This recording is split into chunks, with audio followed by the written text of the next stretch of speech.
Good morning, good afternoon.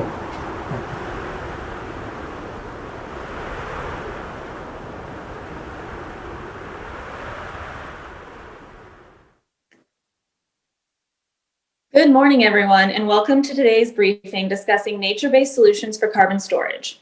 My name is Carolyn Weiss with the ICCF Group. As many of you know, ICCF serves as a secretariat to the bipartisan International Conservation Caucus and Oceans Caucus in the U.S. Senate and House. We also supported the creation of and continue to support 23 parliamentary conservation caucuses globally. Today's briefing is the first of a new ICCF program titled Energies and Forests, through which we will be providing support to the leadership of the Senate Climate Solutions Caucus. The initiative will bring together leaders in this field to advise members and their staff on balanced bipartisan policy solutions that are pro-development, pro-business, and pro-environment. These solutions include things like carbon sequestration, clean energy, sustainability, and natural climate solutions. I want to thank our panelists for being with us today and for all of you who have taken time out of your day to join our discussion this morning.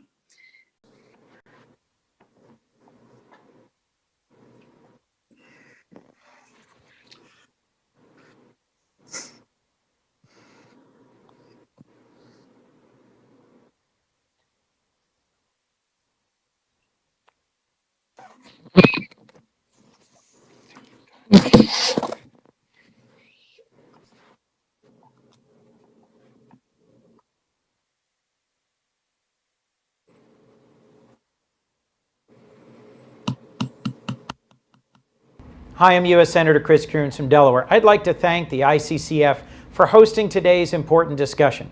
My colleague and co-chair of the Climate Solutions Caucus, Senator Mike Braun of Indiana, for your partnership, and the panelists for sharing your expertise on nature-based climate solutions, and everyone who's joining today with a shared interest in legislative options to address the climate crisis.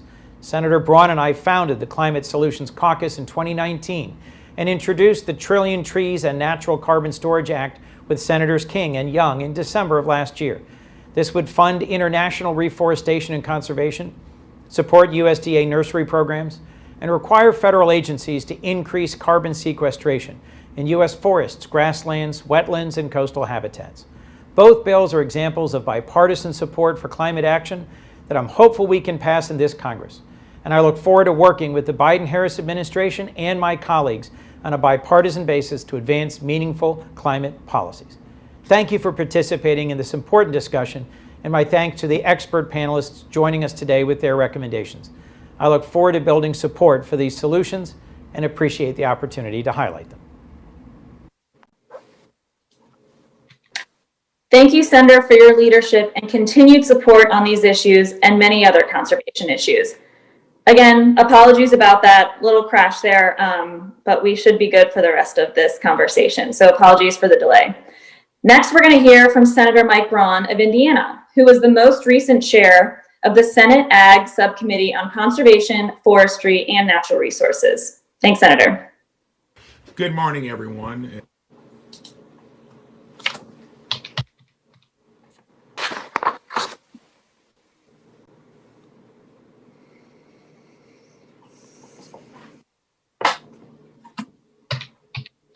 Good morning, everyone, and thank you for being here today. I'd like to take a moment to thank the International Conservation Caucus Foundation for helping us put this briefing together. Our staff has worked with each member of this panel to develop legislation pertaining to the relationship between climate, forestry, and agriculture. When Chris Coons and I put together the Climate Solutions Caucus in 2019, we immediately began looking for policy areas that can make progress on our climate but get robust bipartisan support. We accomplish that in a couple ways. Very seldom do bills come out of the gate in a bipartisan fashion, and do they even get a hearing. We did that in both respects. The Growing Climate Solutions Act with Senator Stabenow, and more recently the Trillion Trees Act with Chris Coons, I'm excited about the prospects of what we can do in the 117th Congress. Our natural ecosystems hold immense potential to serve as a climate solution. Currently, carbon sequestration through natural systems is more than 10 times as cost effective as other mechanical ways of doing it. Additionally, investment in these natural systems provide positive environmental benefits that can be monetized by farmers and foresters and forestry owners, providing inherent market incentives for conservation. Yet, significant challenges remain to realizing the full potential of our environment as a natural climate solution. In my view, Congress is more than interested in providing a federal framework to address many of these challenges, be it by increasing research and development or intervening to correct for obvious market failures. The options available to federal policymakers are significant, and we are just beginning to scratch the surface. Thank you to everyone for attending this important discussion today, and I look forward to the discussion we are about to have and look forward to that robust conversation on climate and practical solutions in the year ahead. Take care. Thanks, Senator. And we're looking forward to working with you on finding policy solutions with, as you say, robust bipartisan support. We're fortunate to have leaders in this caucus who are able to reach across the aisle and find common ground to advance meaningful conservation policies. Last but not least, we are joined this morning by Congressman Bruce Westerman of Arkansas, who is the ranking member of the House Committee on Natural Resources, which is quite fitting considering he is an engineer and forester by trade with a master's degree in forestry from Yale. Congressman, thanks for being with us this morning. Thank you, Carolyn. It's great to be with you. Thank you to ICCF for hosting this forum, and it's great to be here with my colleagues from the Senate, Senator Coons and Senator Braun. You mentioned I'm an engineer and a forester and a member of Congress, and I just kind of want to make my remarks around those three things. You know, if we look at from the engineering standpoint, the issue that we're all faced with is what do we do about the added carbon in the atmosphere. We're over 400 parts per million now. And, you know, if you look at that little element that's number 6 on the periodic table, it's quite fascinating. Scientists tell us that there's about 1.85 billion tons of carbon on the planet. And it occurs in as compounds in 3 different ways. It's solid, it's liquid, and it's a gas. And where it causes us problems are those gaseous compounds in the atmosphere. But when you look at the total amount of carbon, it's only 0.2% of all the carbon on the planet is actually in the atmosphere. So our challenge from an engineering standpoint is how do we get that excess carbon out of the atmosphere and get it somewhere else? And, you know, carbon occurs above the earth in the atmosphere, it occurs on the surface of the earth, and it occurs below the surface of the earth. But our focus is, and a lot of these efforts are based on what do we do about this amount of carbon that's increasingly going into the atmosphere. And I'm going to put on the forester's hat now and say that natural climate solutions, forest, agriculture, you cannot have an environmental policy. If we want a cleaner, safer, healthier environment, we can't have environmental policy that avoids these natural solutions. And the biggest opportunity that we have are with trees, because they are the natural carbon eater. And they are the one thing that can take more carbon out of the atmosphere and put it back on the surface of the earth or below the surface of the earth, and get our carbon back in the balance that we desire to have it. So that's why, you know, I started and authored the Trillion Trees Act, filed it last Congress. We're getting ready to file a new version of that in the House. And as we look at the different ways we can mitigate carbon in the atmosphere, we know that trees do a great job of it. They take the carbon dioxide, mix it with water, and they put carbon into the trees and release oxygen back into the atmosphere. And the initial response is, let's just plant more trees, which we need more trees. We've seen a lot of deforestation on the earth, and we got to do things to reforest and to get more trees out there. But we also need to be able to utilize the trees that we have so that we can store more of that carbon in things like sustainable building products. And we've got to take better care of the forests that we have so that we're not burning them up and emitting more carbon into the atmosphere. And I would contend that if we only plant more trees, we're actually going to do more damage and put more carbon in the atmosphere than if we plant trees, manage forests, and use sustainable building products from those trees. There are a lot of studies out there that show that sustainable building is one of the best ways that we can mitigate actual carbon releases into the atmosphere.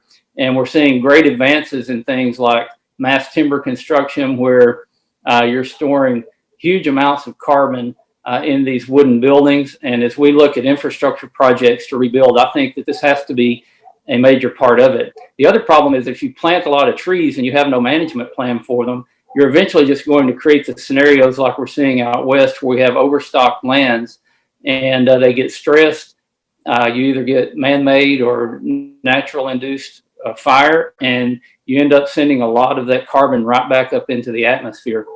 Part of that people may not realize is not only from burning trees, you get carbon dioxide in the air, but if you have trees that are rotting and decaying, you're actually putting carbon back as CH4, as methane, which is a worse greenhouse gas than carbon dioxide.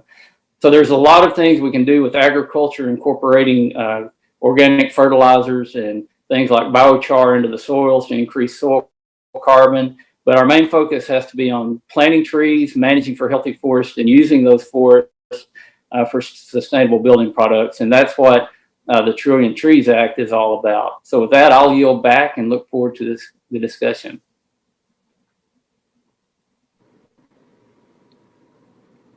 Congressman, thank you so much. We're very lucky to have a leader like you. Clearly, you know what you're talking about. So thanks again for joining us, and we're really looking forward to working with you this Congress and hopefully many more on these issues. So thank you.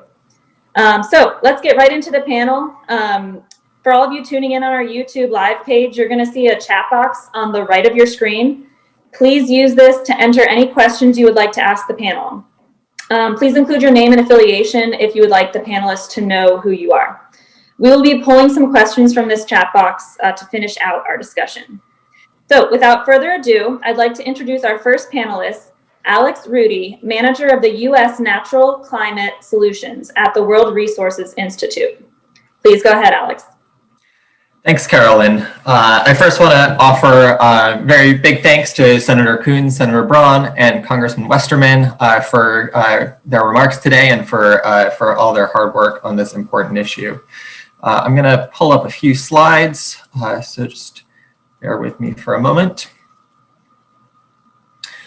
So I'd like to start today by zooming all the way out and maybe putting a bit of a finer point on some of Congressman Westerman's remarks around the opportunity that we have here.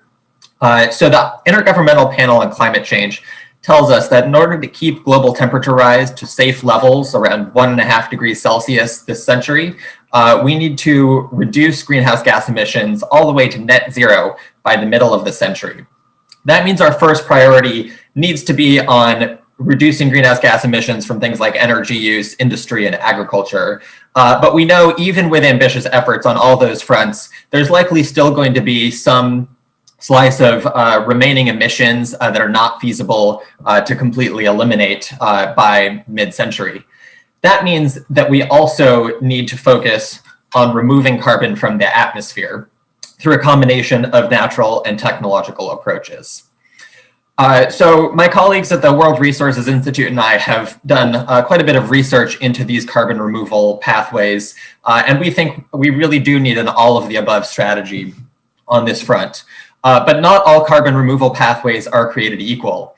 As you see here on the right, tree restoration can provide the greatest amount of cumulative carbon removal potential between now and 2050.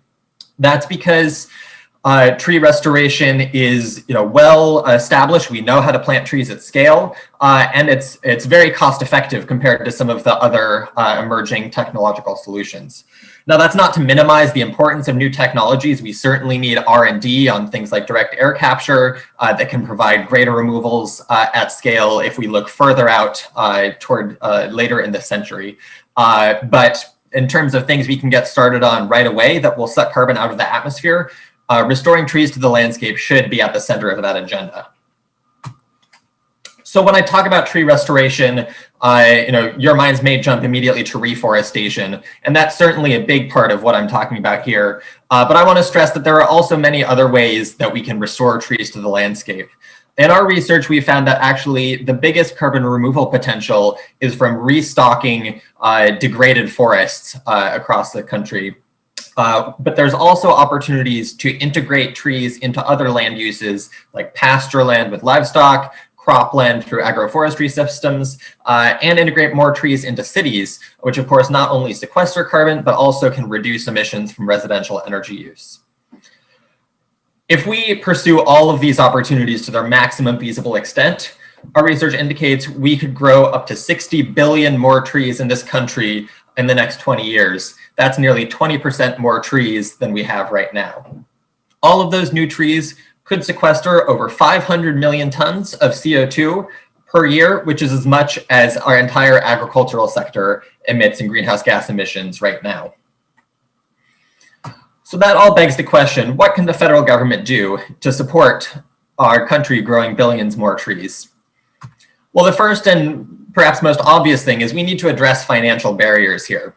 So planting trees can cost anywhere from $50 to over $500 per acre, and those costs are cost prohibitive for many landowners.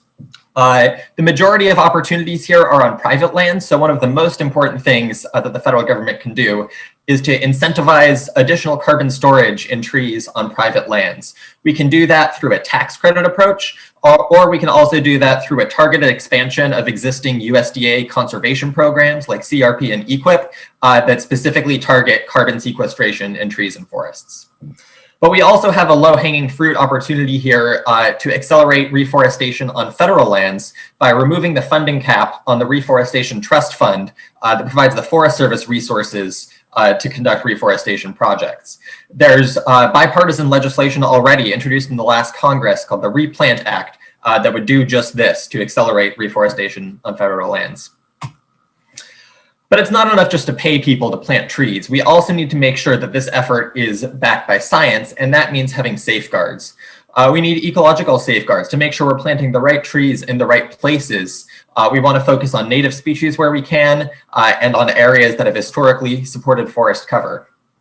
We want to make sure that this effort is consistent with food security by avoiding the displacement of productive agriculture. Otherwise, we run the risk of forests being cleared elsewhere to make up for that lost food production, and that's not a net benefit for greenhouse gas emissions.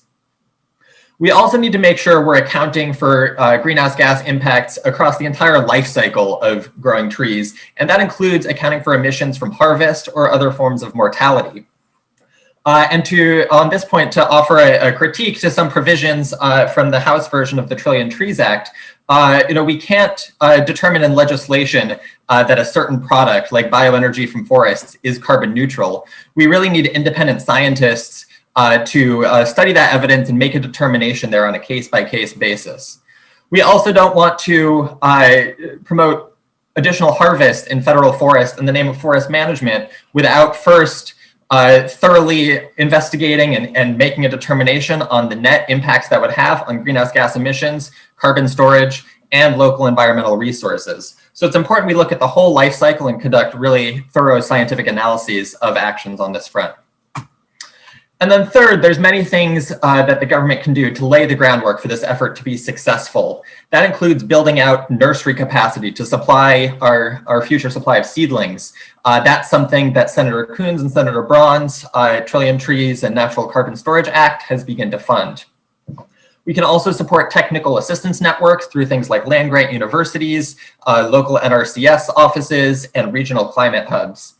And lastly, we need additional action to strengthen our national forest inventory. We should be taking advantage of cutting-edge technologies like NASA's space-based LiDAR program to supplement our robust forest inventory network that the Forest Service manages so that we can better track carbon flows and stocks across the landscape and over time.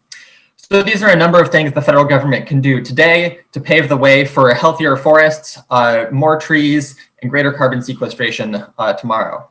Thank you very much. I look forward to the Q&A. Thanks so much, Alex. Just a quick question. So what could, how much would a national tree restoration campaign cost the federal government? And is there opportunities for job growth? That's a great question. Thanks, Carolyn. So our research indicates that we need federal investment on the scale of billions of dollars, about $4 to $4.5 billion per year over the next 20 years to fully realize that opportunity in tree restoration. Now, compared to other investments that we're talking about right now around climate change and federal stimulus for economic recovery, that seems like a pretty reasonable ask. But it also has a huge benefit, as you mentioned, for jobs.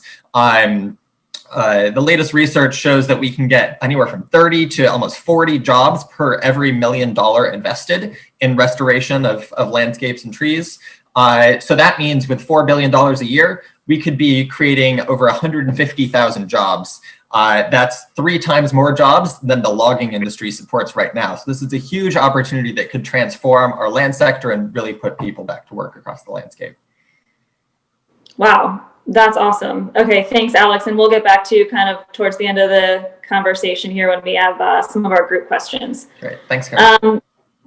Next up, we have Aviva Glazer, Director of Agriculture Policy at the National Wildlife Federation. Thank you, Carolyn. And I want to thank Senator Coons, Senator Braun, and Congressman Westerman for their leadership in this space. And I want to thank ICCF for hosting this important briefing. I'm going to go ahead and share my slides.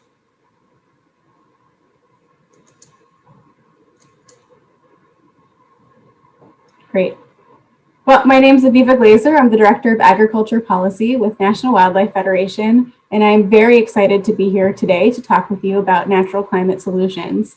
Natural climate solutions offer some of the most cost-effective means for sequestering carbon from the atmosphere into the soil while benefiting soil, water, wildlife, and communities. We have a whole range of natural climate solution policy ideas and information on our website. I'm not going to go into all the different ideas we have. You can see here we have this infographic about all of the great climate smart agriculture practices that can sequester carbon. And I'd invite you to go check that out. Unfortunately, I don't have time to go into all of these great practices. What I'm going to talk to you today about is grasslands. Grasslands have a unique ability to sequester carbon, and that's because grassland plants, native grasses, native flowering grassland plants have these very deep roots. They go 10 to 15 feet under the soil, sometimes longer underneath than above. And these deep roots not only hold the soil in place, but they actually are sequestering carbon from the atmosphere down into the soil. And so native grasslands that have been around for generations, often these are working ranches, private lands that have never been tilled before, never been plowed under. These are incredible carbon sinks. And not only that, they're also super important for wildlife and biodiversity. Unfortunately, however, we've lost millions of acres of grasslands in the last decade or two alone. In the US, we've lost over half of the grasslands we once had. And those are all over the country that we've lost grasslands. In some areas, we've lost 95% of the grasslands we used to have or more. And when grassland is converted, not only are we losing that habitat that was on the land, but we're also losing a lot of the carbon that had been sequestered in the soil. When the land gets tilled to make way for row crops or for development, when the vegetation that was once there gets removed, all of that carbon that had been sequestered in there suddenly gets lost to the atmosphere. Researchers at the University of Wisconsin have been looking at this and trying to estimate how much carbon are we losing from grassland conversion? And what they found was that the amount of carbon emissions from grassland conversion every year is equivalent to carbon emissions from 25 million cars on the road. So really just enormous in terms of the scale that we're talking about. And that's why avoiding grassland conversion and keeping grass right side up, that has some of the greatest climate mitigation potential of all the various ag land natural climate solutions. You can see this chart here that was taken from one of the seminal studies on natural climate solutions. And avoiding grassland conversion, you can see here, rises to the top of the list, not only in terms of climate mitigation potential, but also in terms of the co-benefits that you get for air, soil, water, and biodiversity. And that's because when we lose our grasslands, we're losing our grassland wildlife. Studies have shown that grassland birds in particular are really quite at risk right now. 75% of grassland bird species are in decline. And that, of course, goes for other grassland-based wildlife, pollinators, insects, mammals, etc. But the good news is that well-managed working grasslands can sequester carbon while providing habitat for wildlife.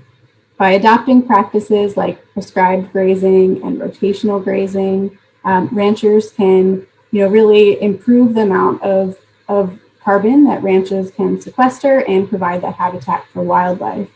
Grassland restoration also offers opportunities to create habitat while improving soil, sequestering more carbon. And so we know what we need to do. We need to keep the grass intact. We need to stop conversion. We need to improve restoration, improve grassland management, restore more grasslands. We've got some great tools to do it. We've got farm bill programs.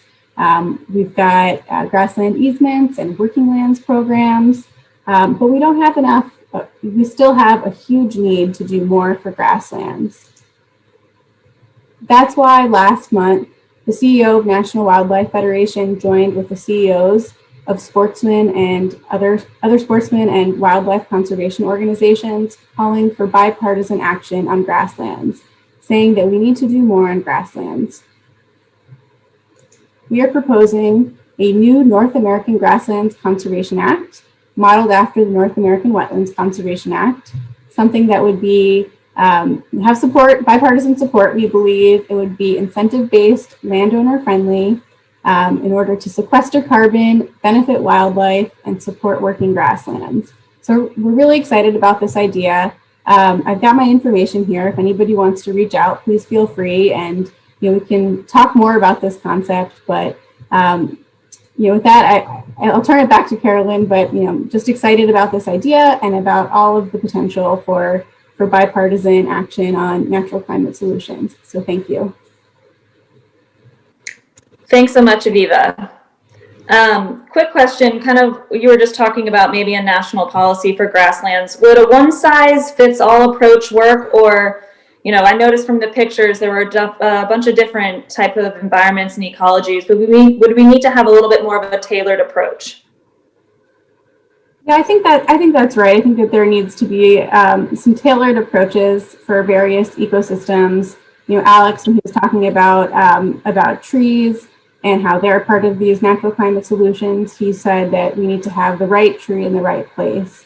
And that goes for all these natural climate solutions. We need to make sure that we're implementing these solutions in ways that are enhancing our nature and biodiversity. And we're making sure to protect those values. Awesome. Thanks, Aviva. Last but not least, we have Charles Hernick, Vice President of Policy and Advocacy at Citizens for Responsible Energy Solutions. Charles? Thanks, Carolyn, and thanks to ICCF for putting this excellent panel and discussion together. Thanks to Senator Braun and Coons for their remarks and leadership.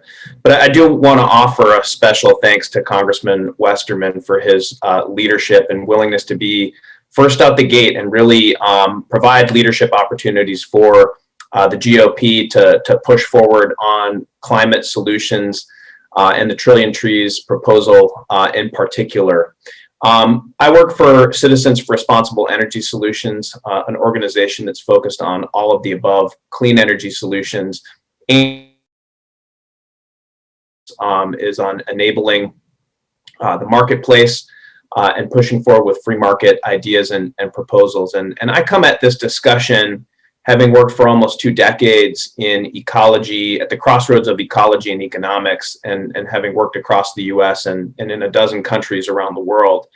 And it's with that in mind that I want to underscore that we're at a very special moment where these natural climate solutions that we're talking about, these policies, these are actionable solutions, and we're very close to getting some of these bills and ideas passed. And so I want folks to walk away from this conversation with maybe those 2 things. Number one, that these are actionable climate solutions, and that number 2, we're talking about real carbon reductions. And I think that some of Alex's slides helped underscore that point there.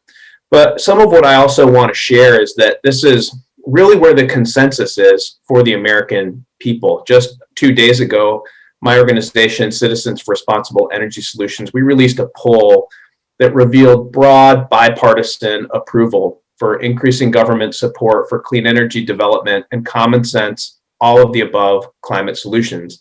And this really fits that mold. Our study found that 47% of Americans are interested in government action to support clean energy development. Here we're focusing more on the financial incentives for farmers, or even with Trillion Trees for the American government, for Uncle Sam, to do its part in solving the climate problem on federal lands. And there's a very important component to that. But I also do want to share just one slide here to help underscore the opportunity. And you'll see here that our poll showed that almost 8 in 10 voters support federal policy that would help farmers earn money by reducing greenhouse gas emissions on their farms. This question ties very closely to the Growing Climate Solutions Act, but that's an impressive statistic any way you want to look at it. If you polled on favorite ice cream flavors, you wouldn't get this kind of consensus with the American public. And so it's really important to understand that this is something that voters want across the board, whether they be independent, whether they be Republicans, whether they be Democrats. And I think that that's an important thing that we need to look at if we're serious about tackling the climate problem. What are the policies that can get that kind of support? The Growing Climate Solutions Act, which is one that I've worked closely with recently, it establishes a voluntary framework for certifying third-party credits and providing technical assistance to land managers, farmers, foresters, and to help certify some of the processes that folks use to generate these carbon credits. And it has some support from some of the biggest names in agriculture: Cargill, American Farm Bureau, McDonald's, and conservation, Audubon and the Nature Conservancy are among those. But I think what's also important is that these Natural Climate Solutions and Growing Climate Solutions Act in particular has bipartisan support in the House, in the Senate, and that's a big deal. And I'm happy to delve a little bit more into that too. But really focusing on the fact that these natural climate solutions can lead to real and verifiable emissions reductions. And I think that's one where Congressman Westerman, with his background in forestry and some of the statistics that were shown earlier, there's a lot of science that has gone into understanding how land-based carbon offsets can work. Carbon offsets have been done in practice for over a decade and a half, and they're in demand by major companies like Amazon, Walmart, Apple, Delta, General Motors. These are all companies that are buying carbon offsets, and to the extent that we can be producing them, farmers can be working in this space and generating income, not just from the commodity crops that we're familiar with, but also from carbon credits, is going to be a big step, and verification is required. There's a lot of science behind this. The margins for brokers are modest. There's a transaction cost associated with all of this, but many of the brokers are getting less than 10%. And I think that most important in my mind is that it's actually diversifying farm incomes. I've read a couple of articles recently, and most recently just one in the Washington Post, that told a story about someone here in Maryland. I'm in Annapolis, Maryland, so not far from here, where the farmer is putting an extra $100,000 in his pocket by selling carbon credits over the course of a few years. And that's real money. That's the kind of money that helps folks send a kid to college, or make those home improvements or expand the farm. So it's really a story about empowering medium and small farmers more than anything else. So I'll stop there and look forward to the conversation here. Awesome. Thanks, Charles. And so just quickly before we get to the group, you mentioned solutions like the Growing Climate Solutions Act. What are some of the benefits in addition to carbon sequestration from the carbon offsets envisioned by Growing Climate Solutions Act and the bills like that? Sure, that's a great question, Carolyn. And I think that what farmers can monetize are the crops that they're selling. They can monetize corn, soybeans, pork, beef, whatever it is that they're raising on their lands. But carbon is unique because it comes with a lot of secondary benefits associated with it. And for those in the ecology world, we're talking about ecosystem services, but restoration that is bigger than just planting the trees. As Aviva mentioned, there are a lot of birds and conservation benefits that are coming along with some of these improvements, but also when we look at restoring water quality and preventing flooding, these are all benefits associated with restoring wetlands, with restoring forests, and driving more of that carbon under the ground. We're going to see a lot more benefits from pollination and also recreation. I think that that's one of the things that maybe this COVID era has taught us, is that it's fun to get back outside. And so a lot of Americans are spending more time outside. And I think that for farmers and foresters who are spending their weekends hunting or fishing, that's no surprise. But for the rest of us, there are a lot of secondary benefits with some of these carbon reduction projects that folks will really enjoy. Awesome. Okay, now we are going to have some questions. We are getting some great questions from the group chat, or the YouTube live chat stream, which is great. We have about 5 more minutes, but we are going to go a few minutes over, especially since we had that technical difficulty at the beginning. But obviously, for those watching, if you need to sign off, we totally understand. And again, I put my email in the live stream chat. And so if there are questions that we don't get to, and you really are curious about those answers, we'd be happy to get those from the panelists. So first, we have a question that was submitted from Senate staff. So we went over some of the different types of landscapes that we're talking about, like grasslands and trees, for carbon sequestration, and wondering if maybe, definitely Aviva and Alex, and maybe Charles, you have an example, but if we could quickly give one example, and maybe Alex, the trees, Aviva, the grasslands, of how they're being successful in the US. So if there's some successful examples that you could give quickly. So Alex, why don't we start with you? Sure, great question. And I mean, my mind instantly goes in 100 different directions because there's so much great work happening, particularly at state and local levels. One example of a state that's really led the way on trees and forests is Maryland. Since the 1990s, has had a Forest Conservation Act that essentially acts as kind of a no net loss policy for forests. So any forest that is cleared for other land uses, there needs to be forest restored as part of that project. And it's certainly not a perfect policy. We could get into some ways that folks are thinking about improvements there, but it really does set the level to recognize trees and forests as an important form of natural infrastructure that we need to plan around and protect and restore wherever we can as part of kind of regular planning in infrastructure and urban settings. And I can give some examples on grasslands and grassland policies that are doing this. I think that there's tons of examples of working well-managed ranches that are sequestering carbon and having great benefits for wildlife. I work a lot on the Farm Bill, so within the Farm Bill, there's some really great examples of policies that are encouraging these types of practices. So we have the easement program, the Agriculture Conservation Easement Program in the Farm Bill, which is easements for grasslands.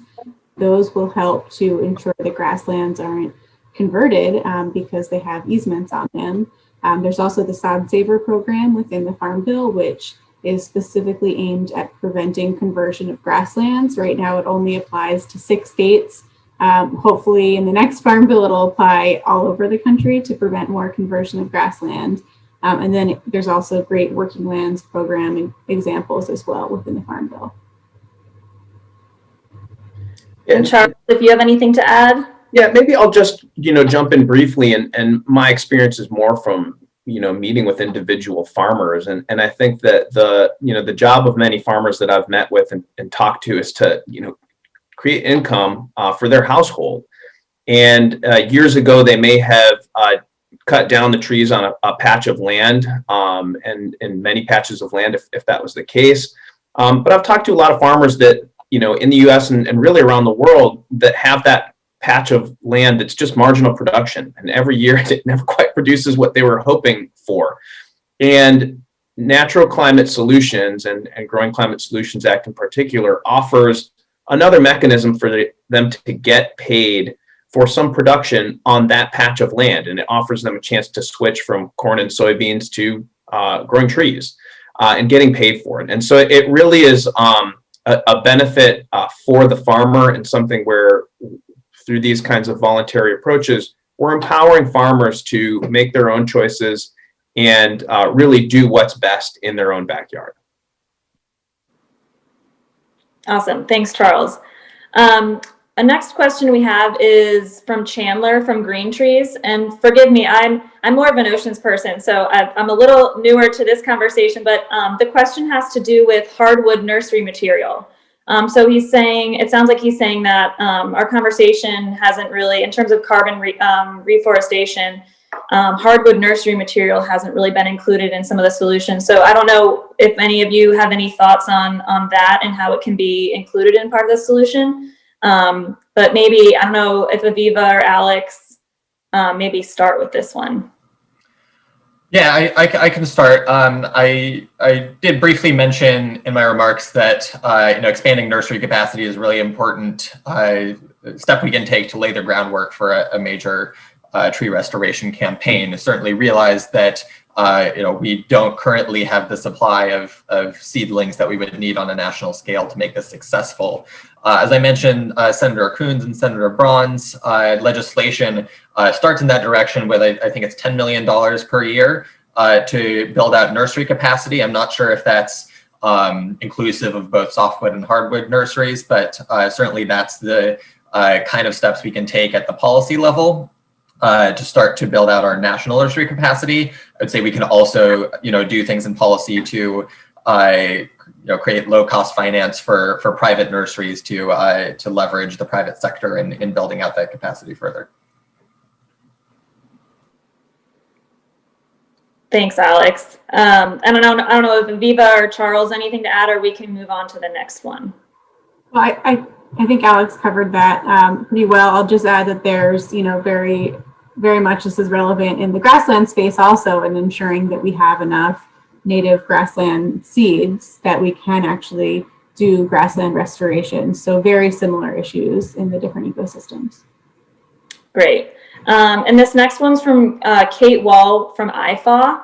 And I think we did touch a little bit about on this in our earlier remarks, but so talking about facing a biodiversity crisis as well as the climate crisis, she kind of asked about, should we be focused on restoring natural habitat and not necessarily monoculture trees, which I know we covered a little bit in the grasslands conversation in the different ecological areas, but maybe Alex, if you had anything to add about the trees section. Yeah, thanks so much for that question, Kate. Biodiversity crisis is a huge issue and one that's very close to my heart as well. So the reality is that we're currently losing natural forest, and all the projections are that we'll continue to lose, and that loss will actually accelerate in the future under business as usual. So the first priority we need to have there, and the best thing we can really do for carbon sequestration, is to prevent that conversion of natural forest to other land uses. That's something that's also consistent with the executive order President Biden just released on protecting 30% of US land and water by 2030. Of course, there's also going to be opportunities to restore natural habitat, and we should definitely think about additional incentives for restoring native trees and native habitat landscapes as part of tree restoration legislation. But I would say that's not mutually exclusive with other ways we can plant trees, including for productive managed forestry and integrating into agricultural landscapes through agroforestry. We really need all hands on deck, and there's going to be different solutions that work for different landowners in different places. So I don't think it needs to be an either or decision. I think we need to be as ambitious as we can on all of those fronts. Yeah, I think that's really well put, Alex. And we need to do both things at the same time. And I think that that's really what's elegant about these natural climate solutions. Congressman Westerman mentioned this, but he was talking a little bit about increasing the productivity, restoring forest health for some of the forests that are out there, and a problem that is particularly bad out west. What that means in very specific terms is increasing biodiversity and focusing on restoring ecosystems. High functioning ecosystems, the metric that we're looking at is carbon sequestration, but high functioning ecosystems will deliver those carbon benefits better than low functioning ecosystems. And so that's, I think, really what's important about these proposals is that there are multiple benefits. We're talking about ecosystem health more than just a square focus on carbon. And I think also to Alex's point, what this offers is not just for the government, but for American farmers, American foresters, individual businessmen and women to make those choices locally at the ground level on what's the best approach for them. Great. And Aviva, anything to add, or should I move on to the next one?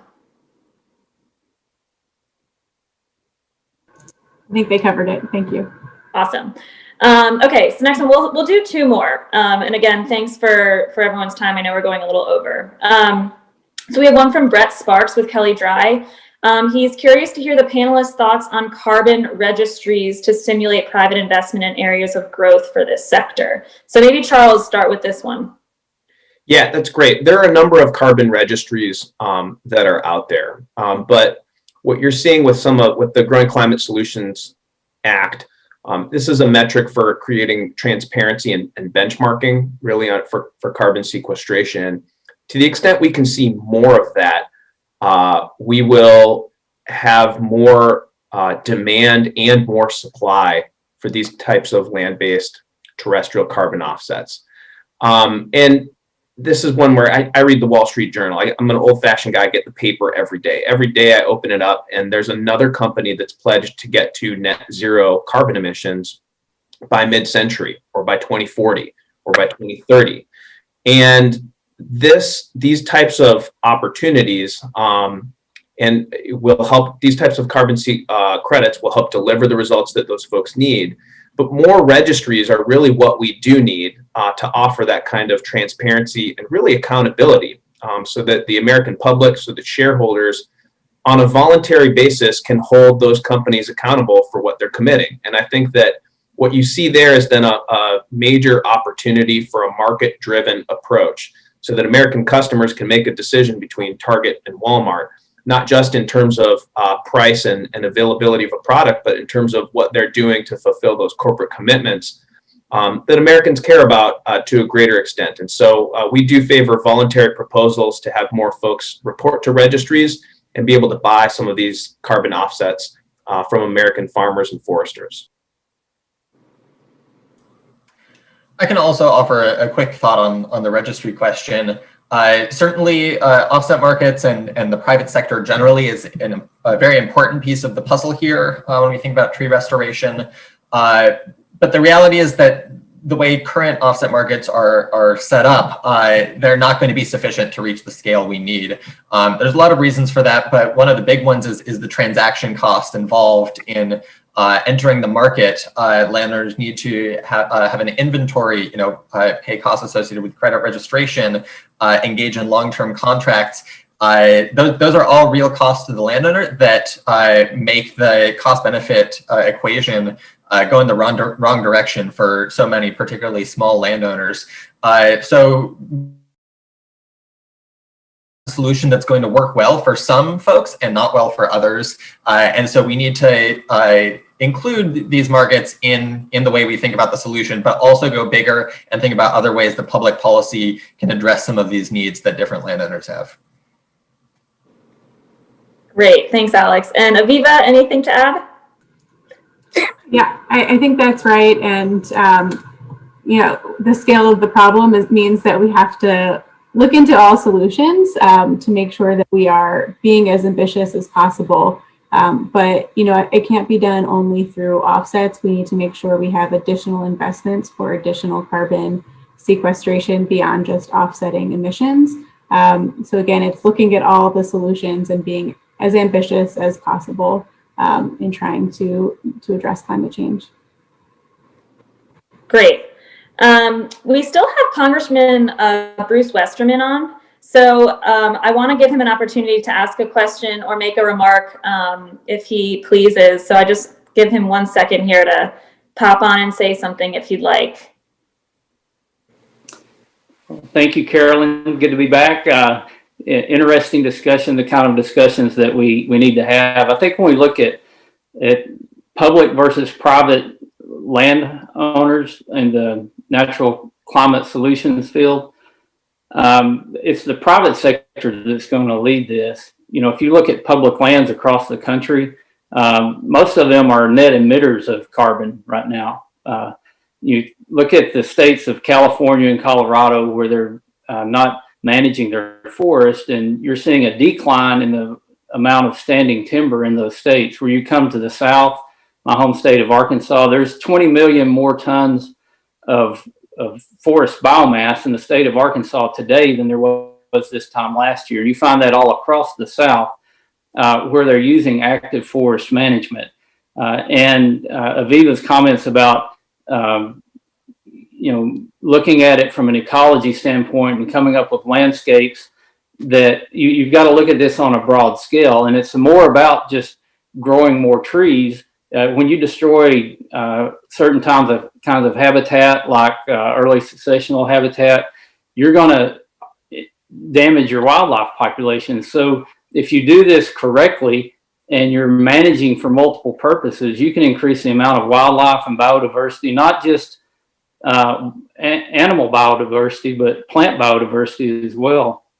There's a great project that the Forest Service has done here in the Ouachita Mountains in Arkansas, where they went in and restored the land to the shortleaf pine blue stem grass ecosystem. They did it to help save the endangered red-cockaded woodpecker, but they found out that the plant biodiversity went through the roof.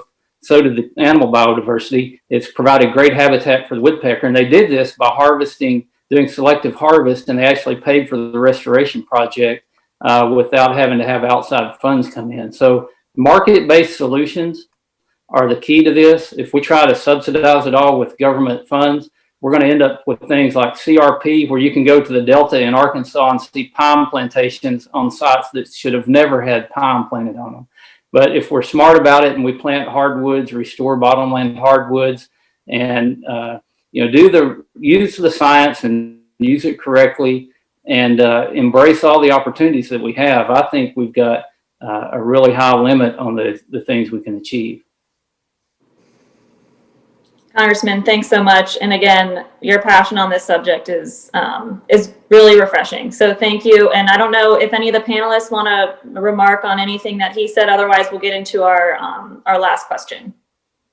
I'd like to respond just briefly. I think Congressman Westerman is absolutely right in the importance of focusing on the science and natural ecosystems wherever we can, because those are going to be more resilient over the long term. He's also right that many forests, particularly in the western United States, are turning from net sinks of carbon to net sources. That's largely because of issues around wildfire and insect infestation. And a lot of those issues are happening primarily on federal land. So the responsibility actually falls right back in the federal government to manage those lands more sustainably and more resiliently than we have in the past, where we've followed kind of a doctrine of fire suppression and allowed those forests to become overstocked. So a big federal effort on fire management in federal lands is important. And there's also an opportunity there to divert some of the wood from overstocked forest into long-lived products like mass timber that I know Congress Westerman is so passionate about.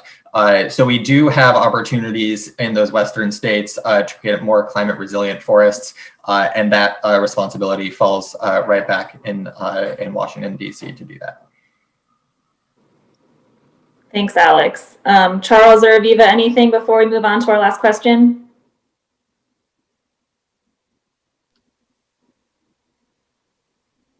No, go ahead. Okay. So last question, and being an international organization, I'd be amiss if I didn't bring this up. So we have a question from our Gorangosa partner. How important it is to have international elements in some of these solutions, as well as just U.S. leadership on this topic, and again in these solutions. Yeah, I'll jump in on that first. It's of the absolute most importance. I think that one thing that you've seen consistently brought up in this panel is that there's a lot of science that's behind these types of emissions reductions, to quantify them, to verify them. There's real work. We need to lead with the pushing out of U.S. developed protocols, these technologies around the world, because climate change is a global problem. And to be quite frank, it's going to be cheaper to implement some of these kinds of land-based opportunities in other parts of the world. Alex did mention that there's a technology hurdle that's difficult for some folks to get over, but times have changed, and the constraints that pushed back on natural solutions even a half decade ago are completely different. Everyone has a cell phone in their pocket, no matter what part of the world you're in, if you're in Africa or Latin America or Southeast Asia. And this has a camera and a GPS locator on it. So the ability to quantify at the ground level and match that up with satellite imagery is really important, not just for kicking off and verifying these carbon reductions here in the US, but really around the world, to assure that some of that money that is associated with Trillion Trees and some of our interests abroad are actually being delivered on. So there's a great role for US leadership here, both in terms of getting things right and getting the verification process down and as low cost as possible, and then helping our allies around the world so that we can all solve this problem together. Aviva? Yeah, well, I'll just echo that. I think that this is a great issue for the U.S. to lead on and to really show how investing in natural climate solutions, investing in nature to solve this problem is the way to go. It's the way that we can save money while achieving our goals that we need to achieve, and solving our wildlife crisis and supporting communities. So I think that this is a great issue for the U.S. to lead on, and hope to see more of that leadership in the future. Thanks, Aviva. Alex? Yeah, thanks. I'll echo what both Aviva and Charles have said, and just to add, from the forest perspective, that when we look around the world, tropical forests are among the biggest stores of carbon that we have right now, and really the most common sense thing we can do to fight climate change is to keep those tropical primary forests standing. So anything we can do from the U.S. To help achieve that goal, including providing climate finance to other countries, working with our allies to ensure that those tropical countries have the resources they need to do that, working with leading private sector companies to focus on their supply chains, ensuring that monitoring capabilities are there. That should be a priority as well, to make sure that those forests continue to provide the carbon storage that they have for so long and to safeguard our climate. Great. Thank you guys so much. We're going to wrap up there. We've gone over a bit here, but thank you guys so much for your time and for your expertise. This was an awesome first event. A big thank you to Senator Coons and Braun for joining us at the beginning, and as well Congressman Westerman. Sticking around for the whole conversation too is pretty unique. So thank you so much for your leadership on these issues. We look forward to the next one, and this will be recorded. So this will be up on YouTube. We'll have it recorded and able to send out. And again, any questions that we didn't get to, my email is in the YouTube live chat. So please feel free to shoot me an email, and I'll get you in touch with the panelists to get that answered. Thanks everyone so much, and have a good weekend. Thank you, Carolyn. Thank you. Thank you. Good weekend. Thank you so much.